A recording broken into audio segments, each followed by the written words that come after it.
magandang araw sa ating lahat mga anak. Sa araw na ito ay ating itutuloy ang pagbabasa ng Biblia.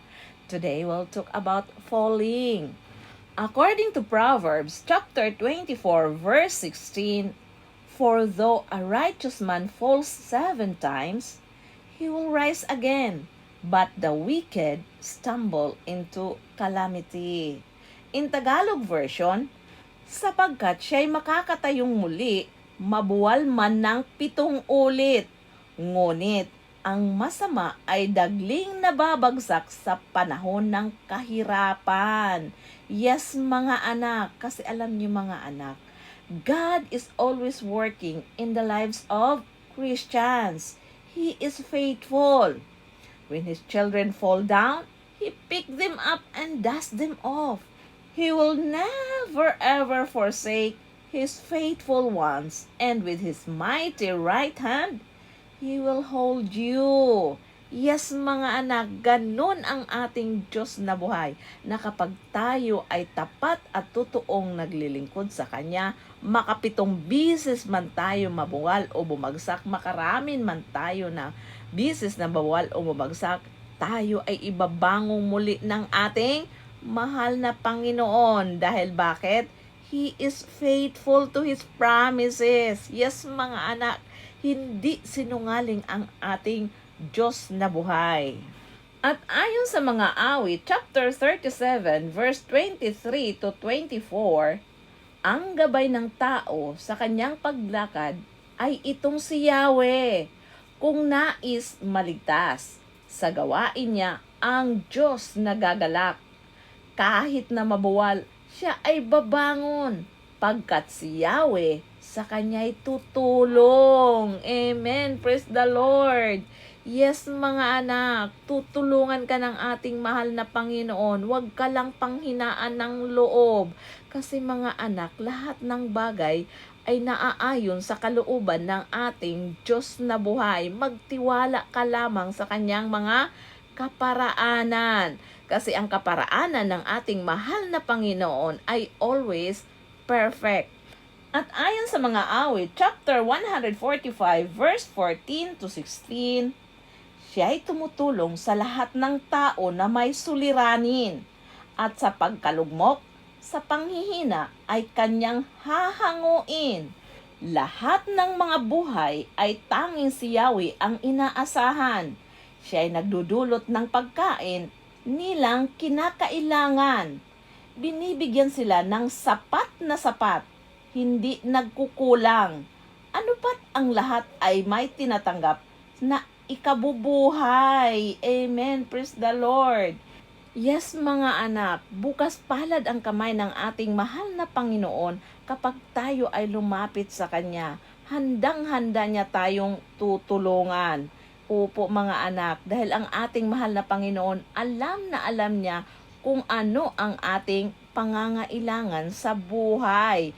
Kaya mga anak, kumapit ka lang at magtiwala sa kaparaanan ng ating mahal na Panginoon.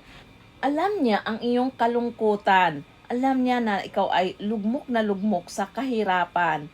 Commit to Him, mga anak. Continue to live by His word. Panghawakan mo ang mga pangako ng ating Diyos na buhay. Kaya dapat talaga lagi tayong magbasa ng Biblia at alamin natin ang mga pangako ng ating mahal na Panginoon para hindi tayo lamunin ng problema. Kasi mga anak, kapag ikaw ay nalulungkot ng husto o nalulumbay ng husto, mga anak, baka lalamunin ka ng problema. Ating pakatandaan, hindi yan kalooban ng ating Diyos na buhay na tayo ay manatiling malungkot. Sabi nga niya, rejoice always. Sabi niya, magalak daw tayo lagi kahit na tayo ay nakaharap sa problema. Kasi mga anak, minsan ang problema ay nagpapatatag sa ating pananampalataya. Minsan mga anak, yan ay hinuhubog lang tayo ng ating Diyos na buhay. Nang sa ganon, tumaas ang ating pananampalataya sa Kanya. Dahil mga anak, hindi makakilos ang ating mahal na Panginoon kapag ikaw ay walang pananampalataya sa Kanya. Yes mga anak, huwag mong aasahan na kikilos ang ating Diyos na buhay sa buhay mo na kapag ikaw ay hindi naniniwala at hindi ka nanampalataya na kayang-kaya lutasin ng ating mahal na Panginoon ang iyong problema. Amen po?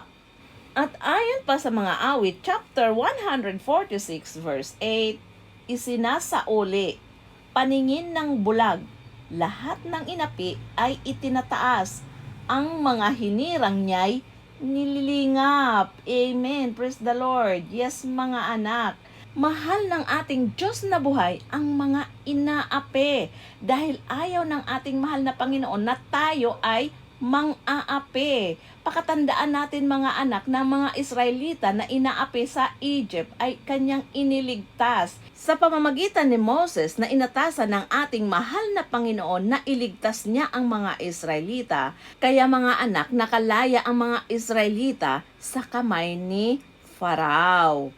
Kaya mga anak, kung ikaw man ay inaapi ngayon, kung ikaw may inaalipusta ngayon, magalak ka dahil nakikita ka ng ating Diyos na buhay.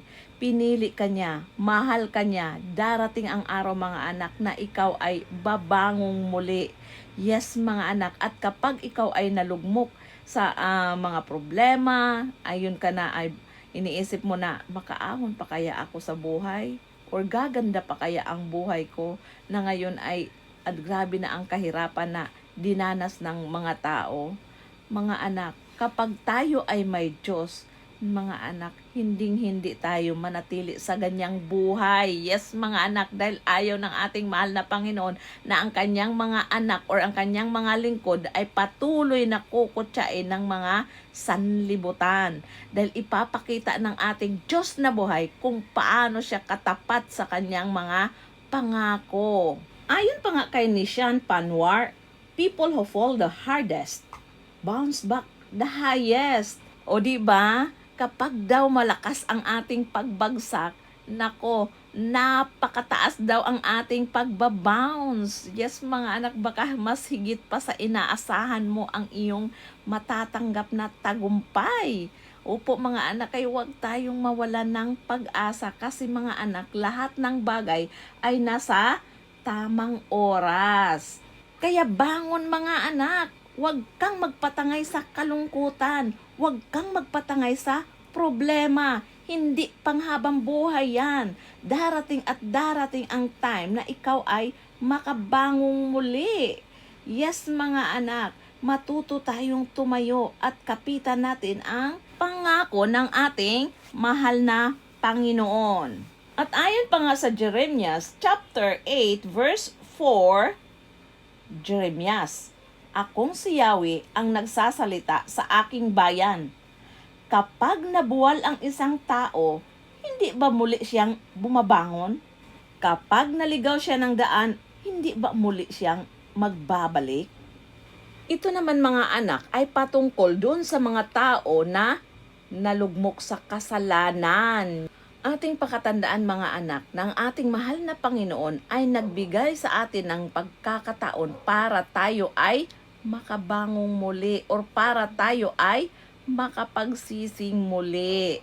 Kaya mga anak, kahit na ikaw ay nagkasala o nakagawa ng malaking kamalian sa buhay mo ngayon, huwag ka magpakalulong sa kasalanan mga anak.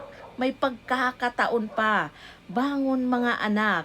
Pagsisihan mo lang ang iyong mga kasalanan. Magrepent ka lang mga anak. Magrepent ka ng buong puso't katapatan at humingi ka ng kapatawaran sa ating Diyos na buhay at ang ating mahal na Panginoon ay willing and able to forgive you mga anak. Opo mga anak. Kaya magsisisi ka lamang, balik ka sa ating mahal na Panginoon, tumingin ka sa kanya mga anak, bumalik ka sa dati mong ikaw. Yes mga anak, kasi mga anak baka nasama ka lang sa mga barkada or nasama ka lang sa maling mga kasamahan, kaya ka nagkaganyan. May pagkakataon pa mga anak para magbago. At ayon pa nga sa 2 Corinthians chapter 4 verse 8 to 10, kabi-kabilaan ang paghihirap sa amin. Ngunit, hindi kami nalulupig. Kung minsay nababagabag, ngunit hindi kami nawawalan ng pag-asa. Inuusig kami, ngunit hindi pinababayaan.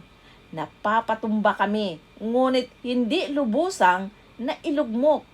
Lagi naming taglay sa aming katawan ang kamatayan ni Jesus upang sa pamamagitan ng aming katawan ay mahayag ang kanyang buhay. Amen. Praise the Lord. Sadyang kahanga-hanga ang buhay ng mga Kristiyano na kahit man kabi-kabila ang mga problema, hindi ito nagpapatangay mga anak sa problema. At kahit ito ay inaapi, naku, hindi rin sila mga anak pinabayaan ng ating mahal na Panginoon. At kapag tayo man ay inuusig, ang Diyos na buhay ay ang ating tagapagtanggol. Yes mga anak, kaya sabi nga ni St. Paul, lagi nilang taglay ang katawan ng kamatayan ni Jesus. Dahil mga anak, pakatandaan natin na naghihirap at namatay ang ating mahal na Panginoong Jesus nang dahil sa ating mga kasalanan. At yang ating mga problema mga anak ay hindi yan ibibigay ng ating mahal na Panginoon kung hindi natin kaya. Kasi ayon nga sa 1 Corinthians chapter 10 verse 13, wala pang pagsubok na dumating sa inyo na hindi nararanasan ng ibang tao. Tapat ang Diyos at hindi niya ipahapahintulot na kayo'y subukin ng higit sa inyong makakaya. Sa halip, pagdating ng pagsubok, bibigyan niya kayo ng lakas upang makayanan ito at ng paraan upang malampasan ito. Amen. Praise the Lord. O di ba mga anak, hinding-hindi talaga nagbibigay ang ating mahal na Panginoon ng problema na hindi natin kaya. At ang ating Diyos na buhay din naman ang magbibigay sa atin ng iba yung kalakasan nang sa ganun ay ating mapagtagumpayan ang mga problema sa ating buhay. Kaya wag tayong malungkot mga anak. Kung tayo man ngayon ay nakaharap sa matinding problema or sa matinding kahirapan, darating at darating ang panahon na tayo ay magtatagumpay. Manatili lamang tayo mga anak. Panghawakan natin yang mga pangako ng ating Diyos na buhay. Amen po. So yun lamang po mga anak, to God be all the glory hanggang sa susunod nating pagbabasa ng Biblia.